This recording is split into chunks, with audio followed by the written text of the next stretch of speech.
Bismillahir Rahmanir Rahim. Nahmaduhu wa nusalli ala rasulihil kareem. Amma ba'd. So we started indirect. This was lesson number 13 actually. We started indirect inference, right? So we've done direct and now we're doing indirect. So just a quick recap. We have direct, we have inference, we have the direct and indirect. What direct inference is? Conversion, obversion, Inversion. No. making up stuff. Conversion, obversion, contradictory, contrary, subcontrary, and subaltern. These are the four ways you can deduce. Okay. And the indirect, we said we have what? Deduction. Deduction is what? Universal to make. Yeah, universal to particulars, and induction is what? Particular to universal.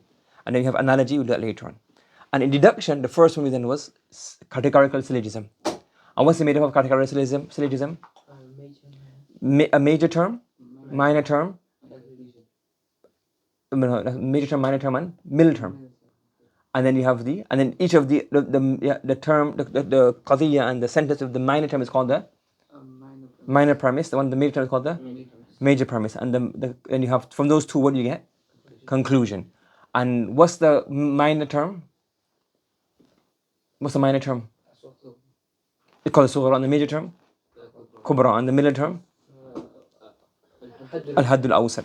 And what makes up what's the minor term? What becomes the minor term? The subject of the conclusion. And the major term and the kubra is the predicate of the conclusion. Okay? So you got these two. You got these here. Yes, and we have hypothetical syllogism, disjunctive and conjunctive. We'll do those later on, inshallah. So we're right here. Okay? Induction and analogy will come up later on as well. Yes? Okay. Now, what happens is that the syllogisms, we then here, we have a major premise, a minor premise.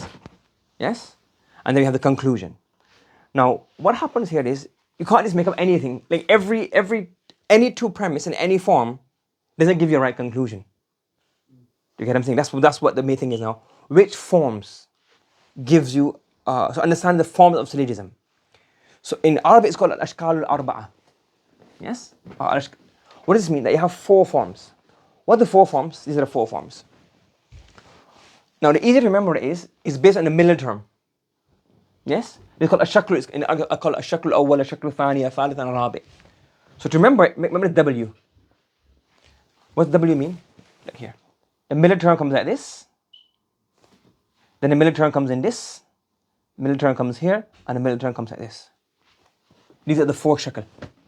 The four forms. What does that mean? That in the first one, the minor premise or the major premise has the middle term at the beginning. Then the minor premise has the middle term at the end, and then the conclusion.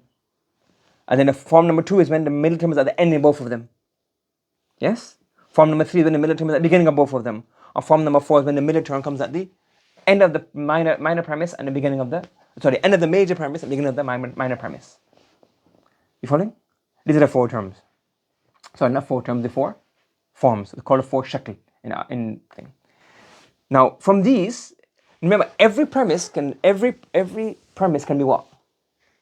An A, E, I, O, or U. Mujiba kulliya, mujiba juz'iyya, saliba kulliya, saliba juz'iyya, isn't it? So each one of these can be what? This can be an A. This can be an A proposition. When this is an A, then the bottom can either be an A as well. It can be an A, an E, an I, an O. That's one possibility. This can be an E, and then this will be what? An A, an I, an O. You get what's happening here? You see what's happening? So you have the form. The form is what?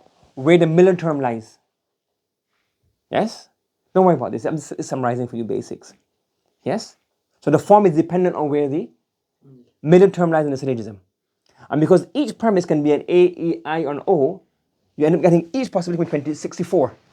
You get so form 1 can have 64 possibilities. Form 2 can have 64, 64, 64.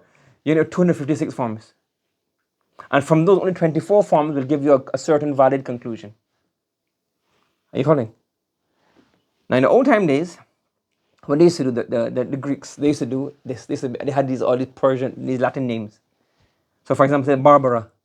That's the figure 1 will give you a form. So for example, A, E, A, E, E, I, O, like that. So all three are A's. One is an E. So they say learn them. And these have 1, 2, 3, 4, 5, 6. And each of the 4 forms, you get what? Six solid, proper what? Forms that will give you 100% true natija and conclusion as long as the premises are correct.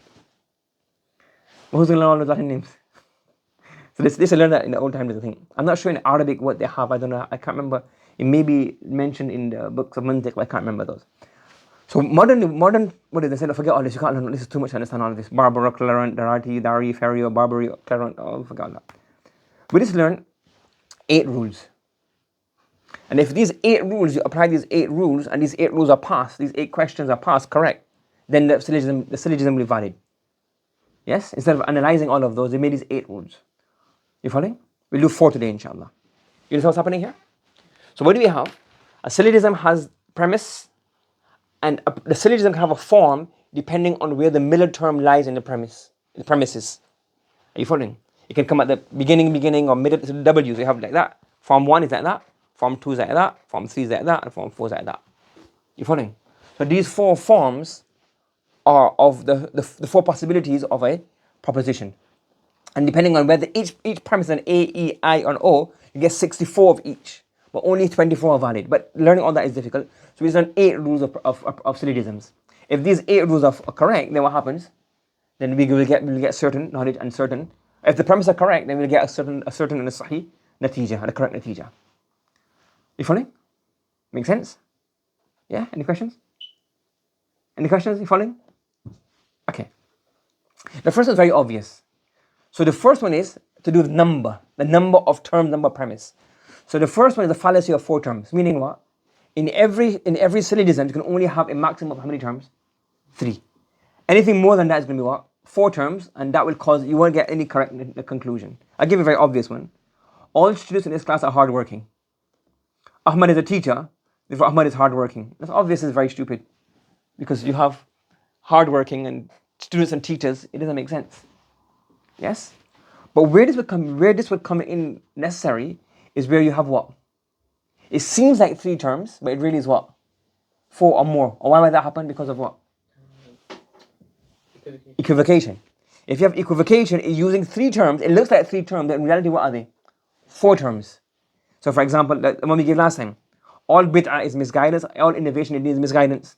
So in here, the word bid'ah is used, tarawi is a bid'ah, so therefore tarawi is misguidance. So this seems like a valid proposition. Why is it? That is everything, if you go through all of the rules, it looks fine. This proposition is proper, clear.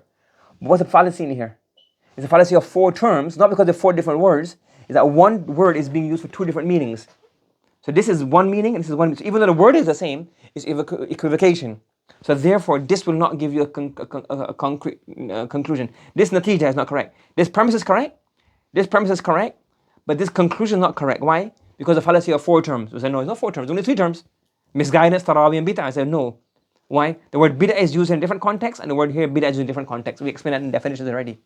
So the fallacy of 4 terms is very obvious and it's very stupid. So nobody makes an obvious fallacy of 4 terms, unless you're like really dopey.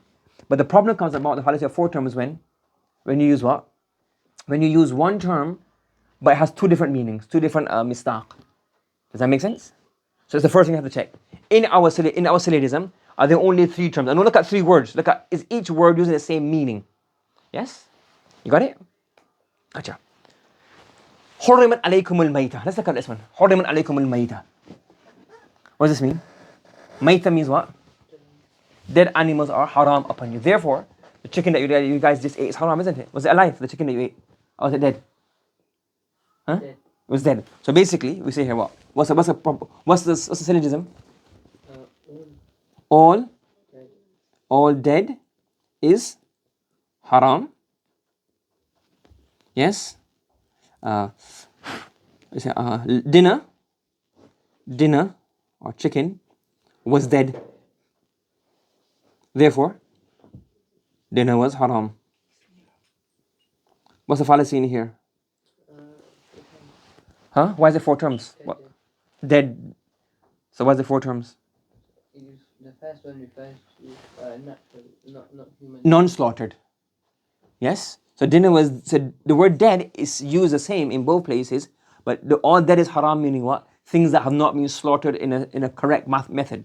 So this is meaning what? This has one meaning, and dinner was dead meaning it was not alive, meaning what? It wasn't living, but it was slaughtered correctly. So this is another term, and you have haram and you have dinner. So you have 4 terms. Yes. So you see how that can happen. So the first condition of a syllogism is that you must not have more than 4 terms, and it primarily happens when you have what? Equivocation. The next thing is you only have 3 propositions. You can't have 4. That's obvious. So you only can have 3. Major premise, minor premise, and conclusion. But what can happen? You can have one syllogism, and then from there make another one. Like one can flow after the other. Like for example, look, all muhajir are companions. Correct? Then Abu Bakr radiallahu anhu is a muhajir. What's the conclusion of this? Abu Bakr radiallahu anhu is a companion. Now we finished one syllogism here. Now let's move on. Next syllogism. All companions are persons who Allah is pleased with. Correct? Therefore, and Abu Bakr radiallahu anhu is a companion. Therefore, Abu Bakr radiallahu anhu is a person who Allah is pleased with. So, what's happened here is that we've used 3. So it looks like we got here 1, 2, 3, 4 premise. We've only got 2 premise. Yes, we've got 2 premise and 1 conclusion. So this is one syllogism, and this is another syllogism. They overlap. Not overlap. You're basing one after the other. So a compound argument. But in one syllogism, we're going to have 3. That's quite obvious. Yes, that's easy, right? So 3 terms and 3 propositions. That's a number. So the number of items. So only 3 terms and only 3 propositions. And 2 premise and a conclusion. Understood? How many? 3 and 3. So 6. Yes? Okay. Now this is where it starts to get interesting now. The next fallacy is the fallacy of the undistributed middle term. What does this mean? That the middle term must be distributed at least once. What must happen? The middle term must be distributed at least once. And to recap distribution, what's distributed in A proposition? The subject. In the E proposition? Subject and predicate. The I proposition? Nothing. And the O proposition? The predicate. So what's happened is that the middle term must be distributed at least once. If it's not distributed, then what happens? We don't get any correct information. So let's look at this one here. All Saudi men are persons who wear a red scarf, and Ahmad is a person who wears a red scarf. Therefore, Ahmad is a Saudi man. And we can see the fallacy in the argument because it's kind of obvious. But if you look at it, what's the fallacy here? Let's do distribution. Okay. Or is it equivocation here? Saudi men, Ahmad, person wears a scarf. We have it clear? It's like not, we mean the same thing. So it's 3 terms. So 3 terms and 3 premise. But if the distribution, in all Saudi men are person who wears a red scarf, what's distributed in here?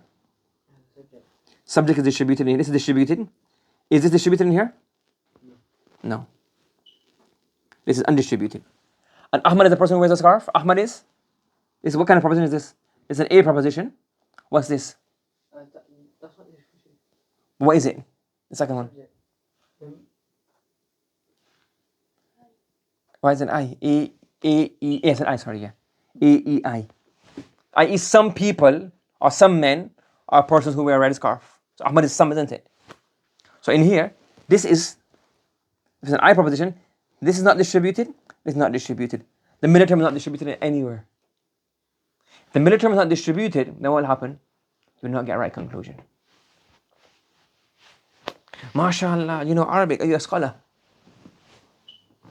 When you start speaking Arabic, or somebody speaking Arabic, somebody just is a scholar, what's the fallacy? What are they thinking? So all Arabi, everybody who knows Arabic is what? Alim. Yes? And then we have here some, you say here, no, sorry, you, so you say here, you are what? Arabi, you know Arabic. So what's happening here? What's distributed in here? And the conclusion they made is what?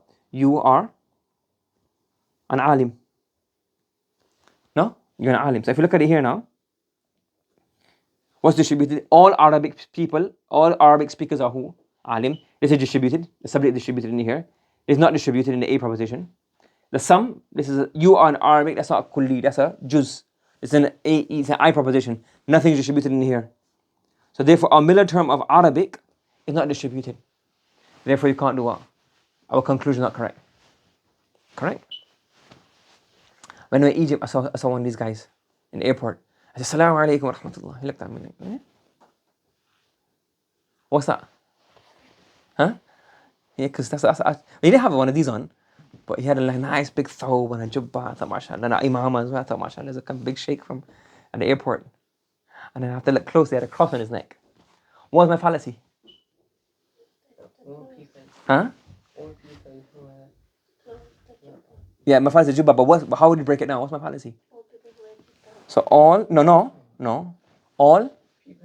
scholars, not even the premise is not true in it really, but still, but all scholars are people who wear thawb wearers. Yes? He is a thawb wearer.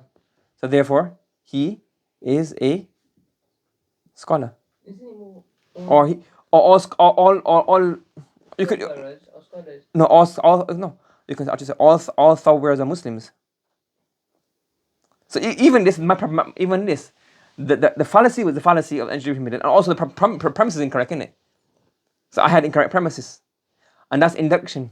That all the people who have seen in my life is induction. So I went from a Jews to a universal.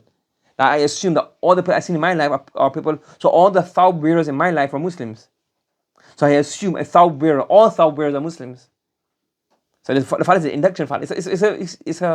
So the fallacy is a premise not even true, and then even a deduction not true. So I made two fallacies in there. One is that my premise wasn't true, that all thawb wearers are Muslims. That's not true. And even then, if all thawb wearers are Muslims, yeah. So you see the fallacy in here? What's happening? Okay. All right. Penguins are black and white. Some old TVs are black and white. So therefore, some penguins are old TVs. Yes. The fallacy. Obviously, we know it's false. Isn't it? What's the fallacy in there? Undistributed middle. Why? Because penguins are black and white. What's this? What kind of proposition is this? This is an? No. It's penguins. That's a okay. It's a proposition. It's all penguins basically. And some is what? An I. So what's distributed in here? Penguins. And that's it. And I, nothing distributed. So black and white is what our Miller term. And our Miller term is not distributed anywhere.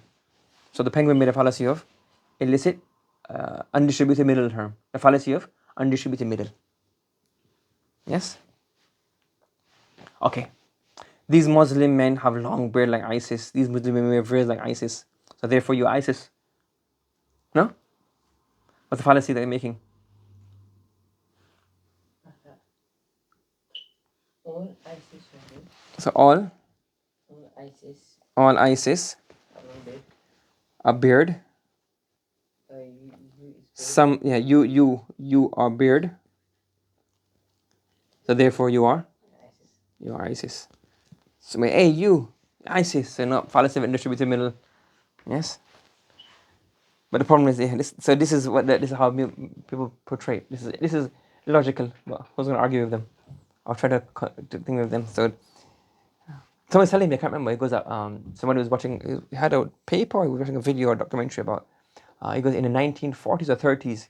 There's a presidential debate in America. It was on radio. So when he said something, people started clapping. Like, he goes, no, don't get emotional.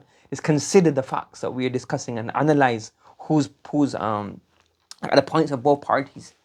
So we've gone really, very, really like low. The quality of education is like absolutely low. So people, so when they're very uneducated, it's very easy to just sway them. We become like sheep in it. They're not educated. They can't think straight. So you can sway them very easily. They can't understand. So for example, so basically this fallacy applies everywhere. So if anybody has a shared value with anybody else, then it's a fallacy of undistributed middle. So for example, let me say we need to have wealth redistribution. You're Marxist because all Marxists want wealth distribution. You want wealth distribution. Therefore you're Marxist. Undistributed middle.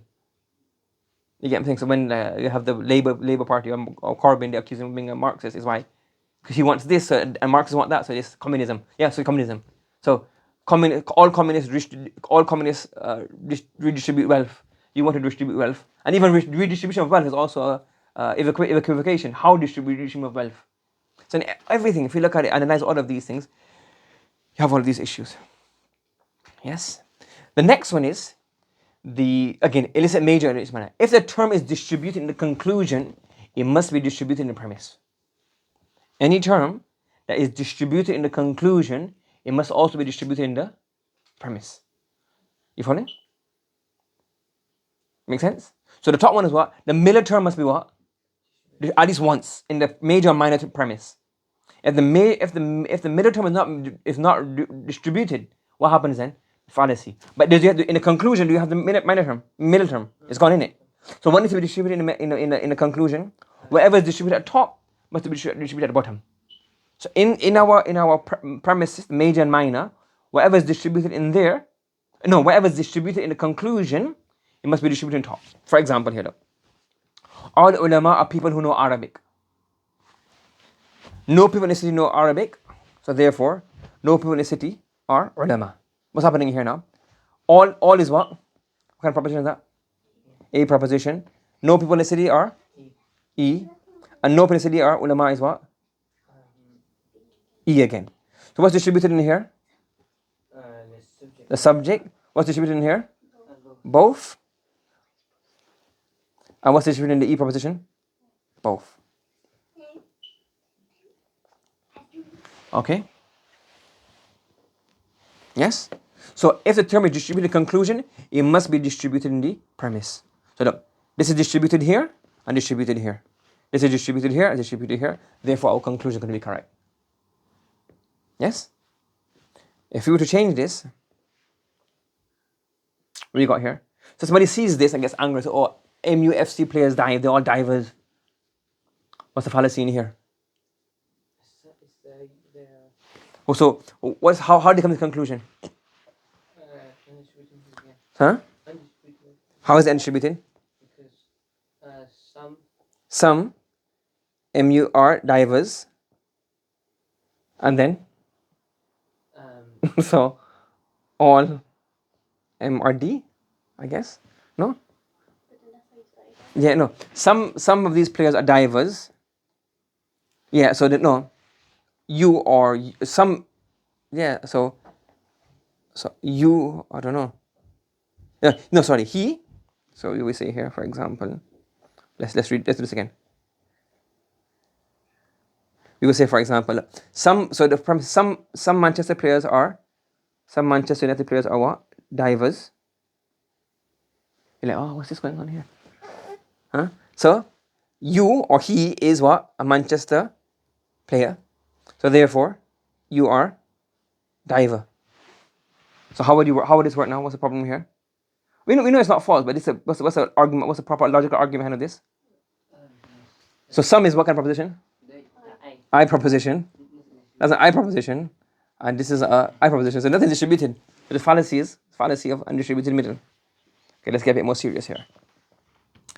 You say, oh look, he doesn't support Black Lives Matter because he's not what? Taking a knee. These people are not taking a knee. So they are racist, or they don't support Black Lives Matter. Yeah, that's what's the thing, isn't it? Or they're not taking a knee, so therefore they're not supporting Black Lives Matter movement, whatever. So, what's the fallacy in that? What's the fallacy? What? All supporters, all BLM supporters are knee takers. Huh? That premise is, yeah, that thing, yeah. Oh no, let's do it. Let's change it. Okay, this is false. Let's just change. Yeah. So all let's change it here. All kneelers. So all kneelers are BLM. And then what happens now here? X. No X. No standing people. No standing people are. Mm-hmm. No kneelers what? So all kneelers are BLM. And no, you are not a kneeler. Yeah.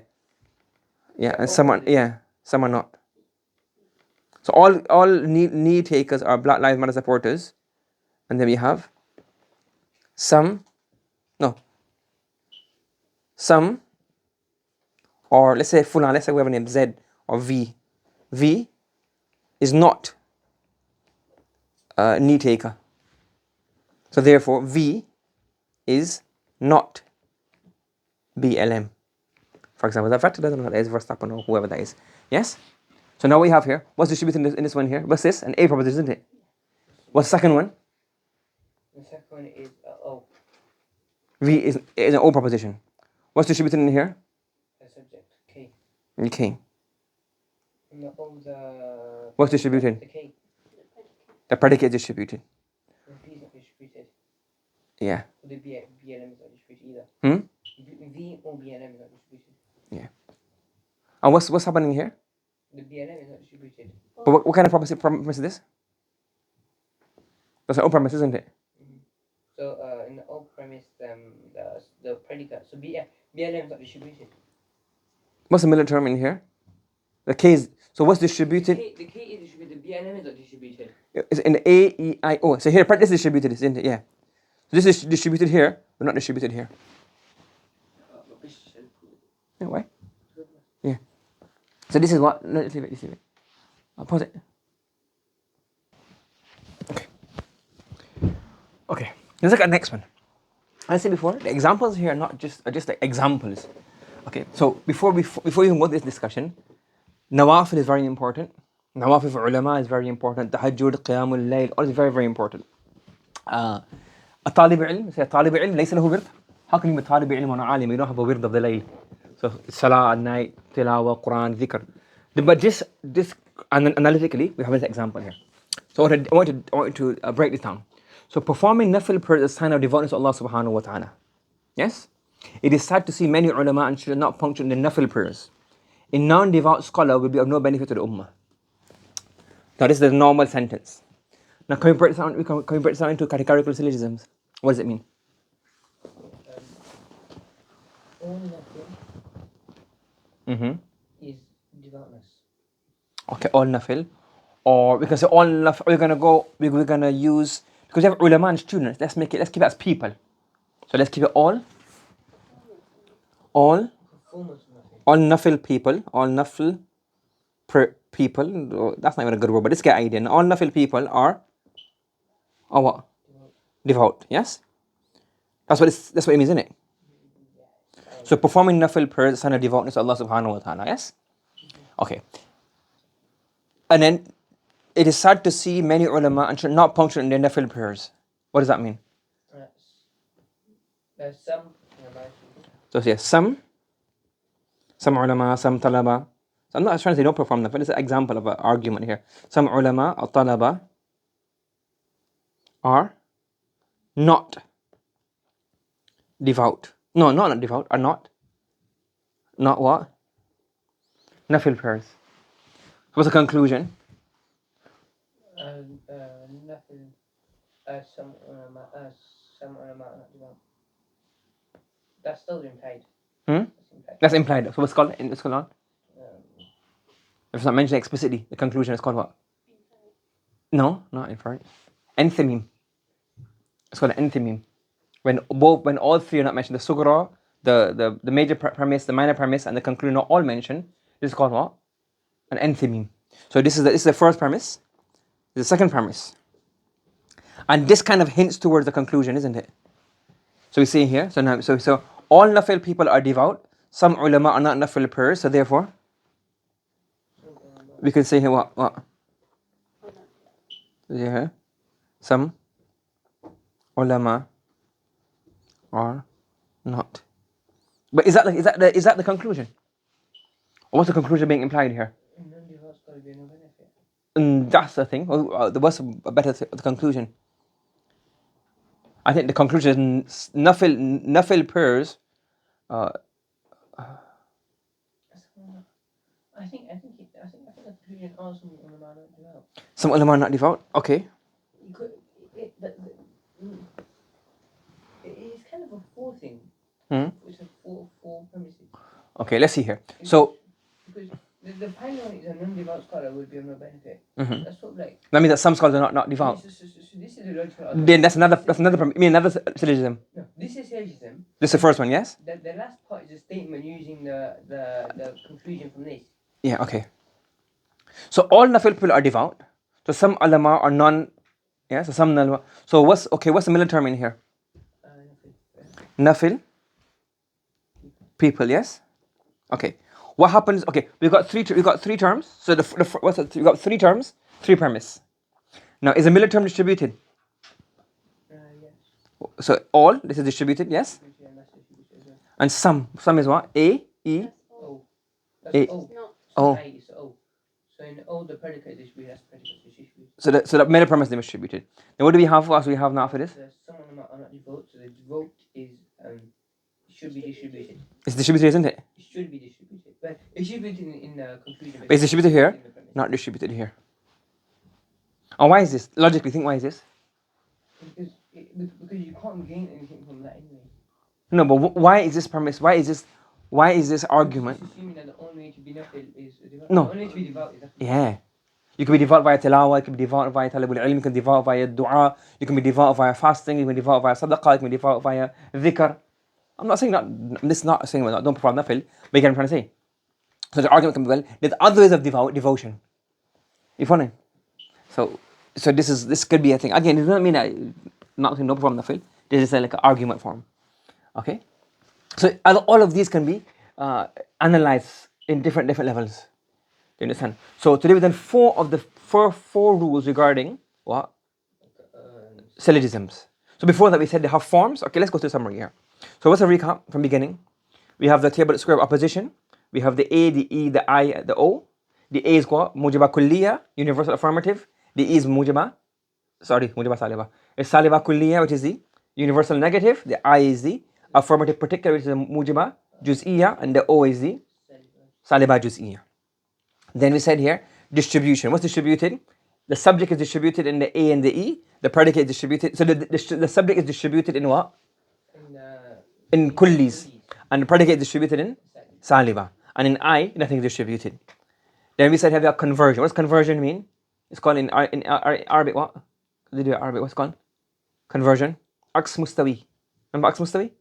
It's called what? It's called conversion. When you swap around, you swap the subject, the predicate. You keep the hasr, the adatu hasr, or the quantity the same.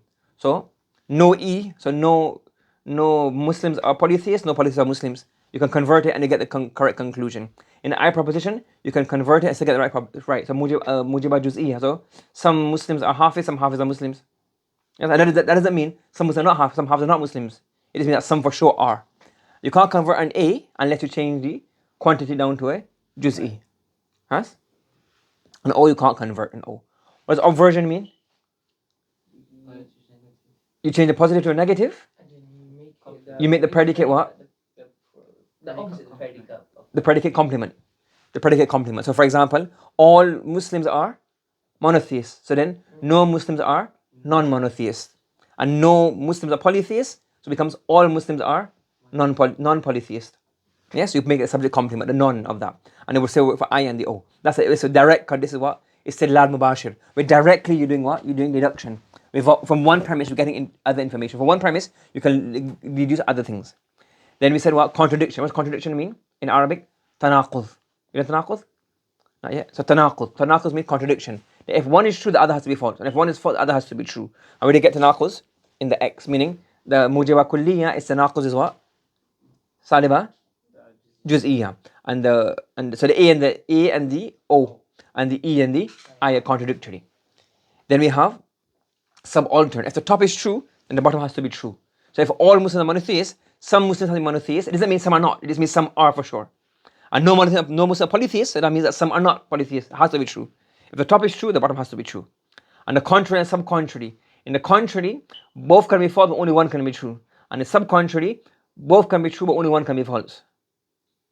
Yes? Both can be true. Yes. How I remember is that... Huh? Are you reversing it? You did conversion or inversion. So the top, remember, this is how I remember a code. The top is the right, isn't it? Is a'la. So the a'la, only one truth can happen in the top. Yes? And the bottom you have multiple truths. Yes? And only one's falsehood. I don't know, that makes sense. But in the top you get one. If you got one truth in the top, then you can have two false in the bottom. So one truth in the top, you can have two false. And you can only have one false in the bottom, you can have multiple truths in the bottom. You got it? Yes? Okay, good. Then we had inference. So the summary of it is right. Inference is direct inference with the conversion, obversion, contradictory, subaltern, contrary, and subcontrary. Then you have indirect is basically, so the direct is when you use one proposition to gain multiple levels of information. And indirect, you get two or more propositions to make what? A deduction.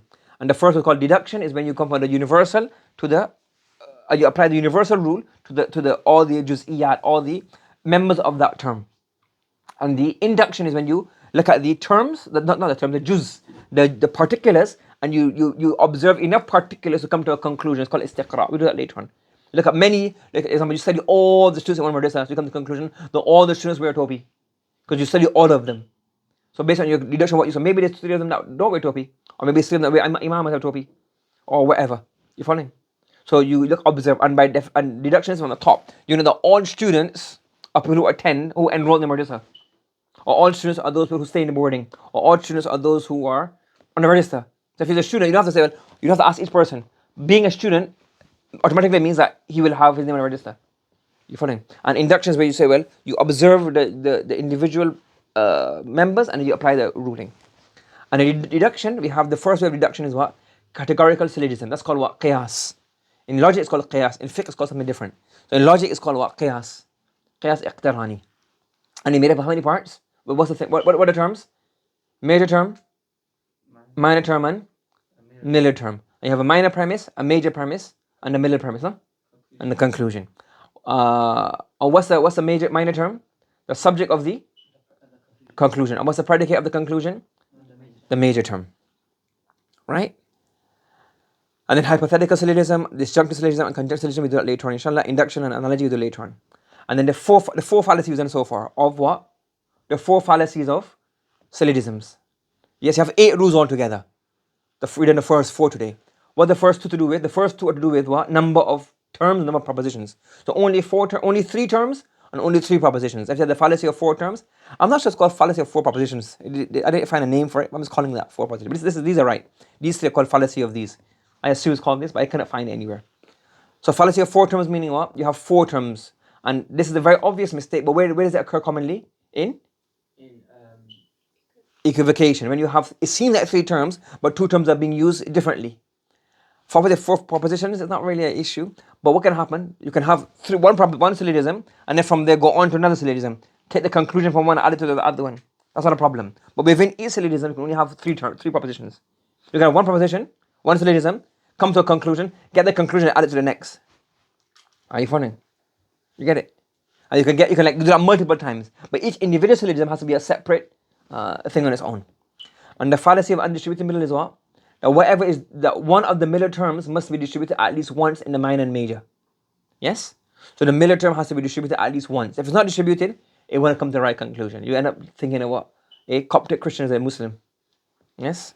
And illicit major, illicit minor is what? When something is distributed in the conclusion, is not distributed in the minor or major premise. So wherever is distributed in the end, in the conclusion, must also be distributed in the what? In the premise. You following? We do the other 4 fallacies of syllogism tomorrow, inshallah. Fahimed? Understood? Subhanallah, bihamdi, subhanakallahumma wa bihamdika, nashhadu an la ilaha illa anta, nastaghfiruka wa natubu ilayk.